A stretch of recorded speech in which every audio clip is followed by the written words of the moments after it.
Welcome to Sitlangpui.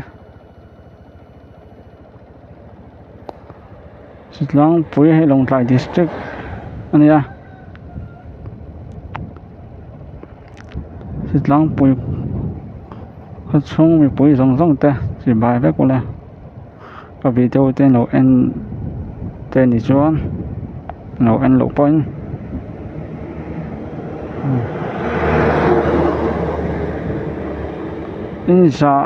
In he za tang za somnga bor fa nya he soi dik meng chuma zan hi pong kai mai thia hoi nuam khop me an dai thok khop ma ni Sitlangpui khwa na mu ve lo ti tan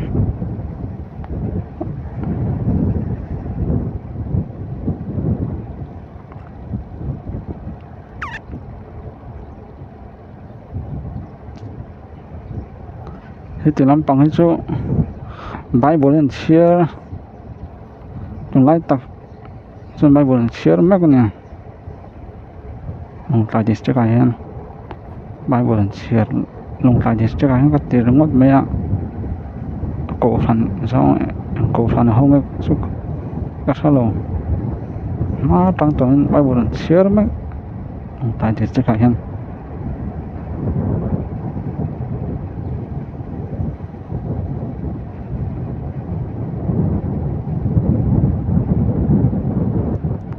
hey công anh hen phe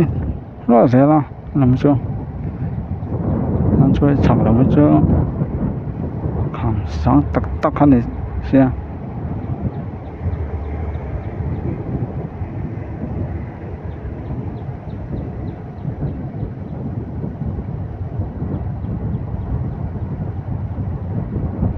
có video song song ta là sắp ai bảo song song tan video quảng hẳn đây ha no en tan Sitlangpui nha mai bor pe po hen nuam ha hop ma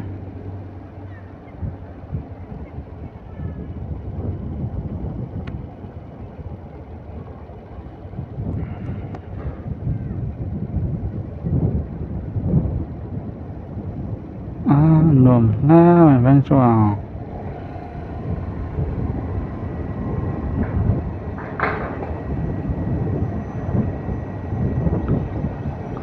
rin anh inya tam ai alang lo nama han inya tam ba ya thing ko han hlia do vek lang han khu lai thang kun chun ko kutla ro herna temeng arora herna tameng chuma ko pla company ho nya na tang chon let le meng o tlai do vek kun ma ya anh đã chụp tao mấy anh lết mà hiền các vật chụp liền anh chụp làm dâu các vật là chụp làm bao hiền là về đấy đấy không mà đó số tán chặt về đâu anh chụp làm chưa Sitlangpui khwa nuam khop me cả tua con si bài hôm một tao còn là chặt khop me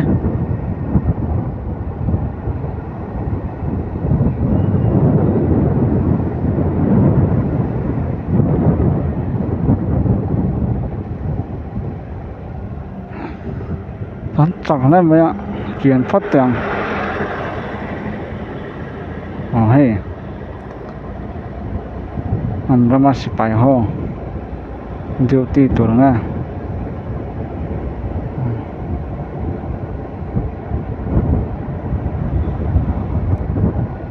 Sitlangpui khá chung gạt làn mấy cái này cho nó hiền ăn nuông không ăn đại thọc khóc mà bên anh thì làm hết biết nhau mà biết nghe thì cho có sao lòng lại ram Baptist này cái long Trai District kan Sitlangpui Baptist tắm bể đó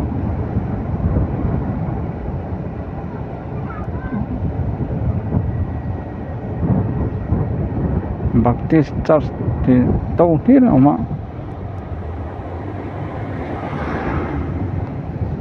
việc in ra phần nhiều với mà ông có thể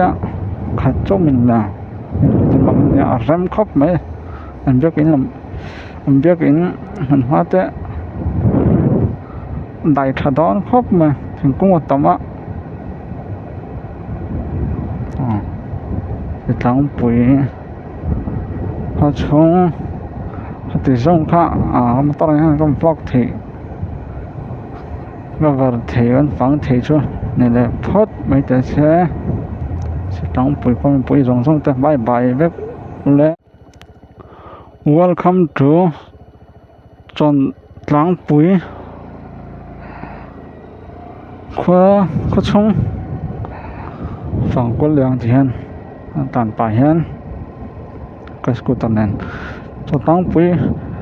phát xong một buổi rong xong té chỉ bài với cô là in khoa lấy luôn có vay khát cái scooter này có vay khát nữa rồi còn đập về ai cho khám sang thế mà tôi em biết kinh bậc khát ông hùng hala sáng lại nhàng cái này ở trong bao lần hồi đầu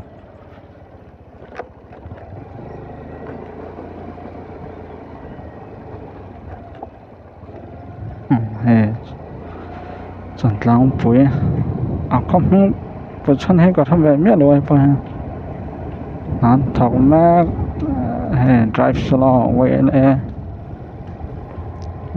càng muốn tôi thì vắng càng mua ngon cái này thọc làm thế được cái long rất hỏi ở đó lần hỏi chết rồi ạ bài buồn chết mất rồi chọn lang bụi phát chung cắt lại mẹ em cho nó hen tao drive salon thì ra phần hi line ta ra khi lại anh pakai tar le ha tan chang ngom trên lầu ra rồi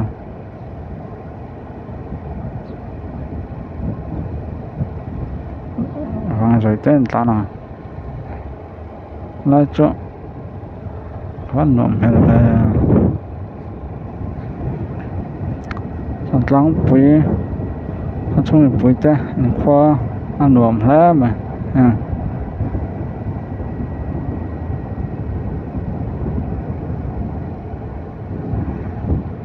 terlantar lah ya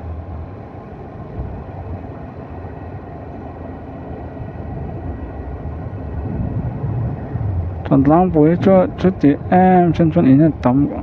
sầm lồng con mù đàn nào chân in sa bor về cho cái này tập hal ter mấy ha